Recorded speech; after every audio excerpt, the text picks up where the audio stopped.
going to be directing it?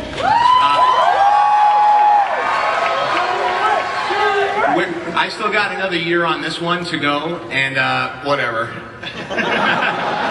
And they're getting ready to make Thor with Kenneth Branagh, and that's I'm directing, and I'm watching the stuff come together because we're on. Marvel has its own studio location now, so I've been looking at some of the prep work on that and the artwork. It's looking really fantastic. So hopefully all that stuff comes together. I'll be involved in some capacity, but Kevin and I haven't really discussed anything like that. What's fortunate though is that it doesn't shoot until we're done with Ironman 2. So hopefully the movies will continue to cross-pollinate with one another and inform one another. And I'm really looking forward to being involved with that project in some way.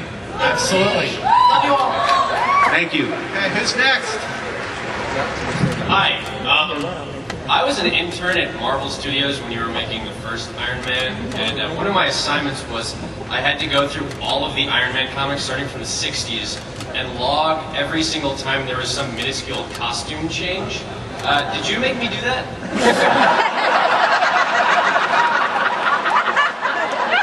Kevin? That was probably me, and thank you very much. It was for these people we made you do it. Now get back to work! Actually, I got a question for Robert Downey Jr. Just talk to me about going head-to-head with Mickey Rourke as Whiplash.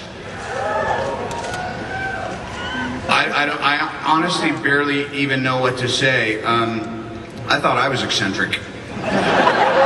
He is something else, and he wanted me to send his sincere regrets. He made every effort to get here, but there was scheduling issues, and he's very interested in participating directly with you folks, and I'm sure he'll be showing up more in the future. Actually, he has most of his on-screen time with Justin Hammer, so I'll pass that over to Mr. Rockwell.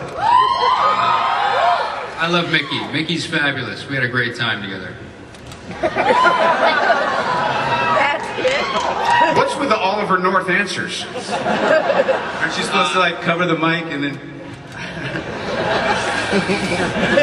No, Mickey's a consummate actor. He did the work. He was very professional, and we smoked a couple cigarettes together, and that was about it. Yeah, that's fun.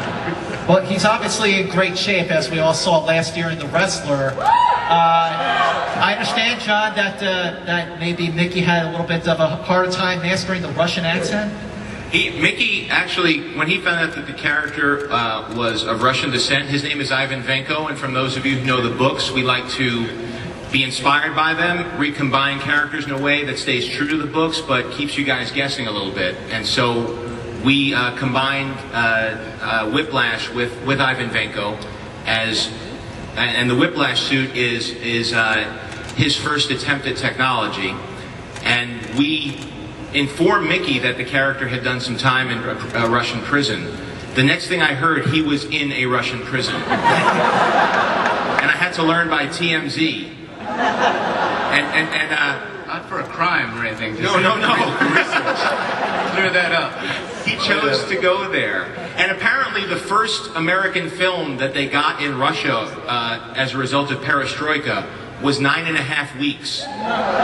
So he is a sex god in Russia. So it doesn't take a lot of arm twisting to get him to go there. But he went there to do research. And where do you want to go if you're a sex god in Russia besides the prison? I'm sorry, I'm just trying to tie together where you were heading with that. Next question, please. Oh my God, I look like a homeless Gene Wilder up there.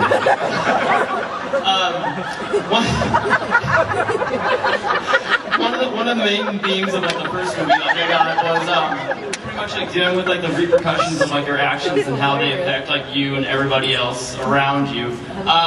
What are some of like the main themes of this movie, and how do they apply to like all your characters? I don't know. One thing that we always talked about was mostly through Robert's character, through the Tony Stark character, is the idea of needing help, the idea of working with other people, and no man is an island. We always kept referring to that and trying to figure out how that thematically played, back throughout the film. And I think we kind of kept our finger on that pulse a lot. Yeah, there was a lot about the pressures of saying you're Iron Man and being Iron Man, and we were informed a lot by, a lot of people ask us if we're following the Demon in a Bottle storyline, and we have a tone we've established in the first film, that isn't as dark as what's explored in the books, but we did want to go into what the character would be dealing with all those pressures and how he struggles to maintain his own identity in the face of being such a larger-than-life character who is in fact saving the world. And we did a lot of inner exploration, both with Robert's character and also how it affects the people close to him. Actually, I have a question for Scarlett Johansson. This is a very different role for you. And just tell me about all the training and the stunt work that you did in the movie. Well, it was a lot of, I guess originally it was mostly kind of mixed martial arts training, and I have to say that we had an incredible stunt team. Tom Harper had assembled an amazing crew of people, and it was really just putting in the time. I found that was the only solution, was to put in the time and to spend as much time possible with that stunt team, in order, because I'm the kind of person that if I see a movie, I like to see the actor doing their own stunts. I want to see the face and you recognize the body and you want to believe it, and so I just put all my vim and vigor into everyday we can tell. All right, next question. Wait, I'm sorry, this has been really informative and everything, but I didn't get to see the can we run the footage again? Second, Sam Rockwell, if you don't get nominated for an Oscar for Moon, they're insane. Very nice of you. Thank you. That's very nice of you to say. That's for both actor and supporting actor. My question is for Don Cheadle. How much of your performance was influenced by or informed by Terrence Howard's performance? How much was your own creation? Well, I tried to do the performance based on what the script dictated this time around. That's something that obviously we had to deal with, and I think we deal with it in a kind of an elegant way in the movie and kind of just move on. But I just tried to make it my own. But of course, being the vampire that I am, I tried to siphon everything that I could off of his performance too, so that I could go on and then, modernize it. Go for it. How's everyone doing today? So, as we all know, this could not be possible without the source material. I want to know how much influence the source material from the man definitively created the characters we're seeing on the screen today, Bob Layton, the creator of the definitive Iron Man we are all watching on this screen.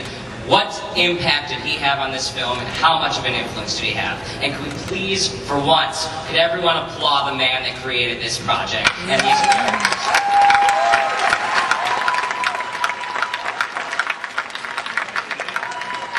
Bob Layton in the front row, ladies and gentlemen. Let's ask him. Hey, Bob.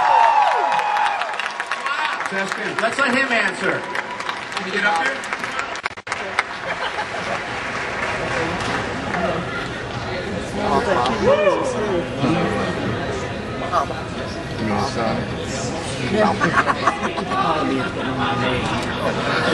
All right.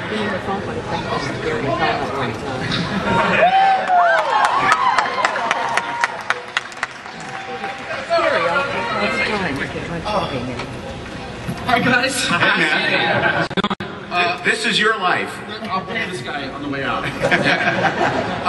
They were kind enough to invite me onto the set a few weeks ago and treated me like I was visiting royalty. It was one of the greatest experiences of my career. These two were arguing about Rhodey the second I got there, and they go, "Oh, he can solve this." I immediately said, "What do you think?" But the entire time I was there, and I told them I was incredibly proud of the first movie, and I think this one's going to knock your socks off, without a doubt. So I'm very proud of these guys, and I think the franchise is in good hands. Right. Wow. Thank you. Thanks, Bob. Who paid who?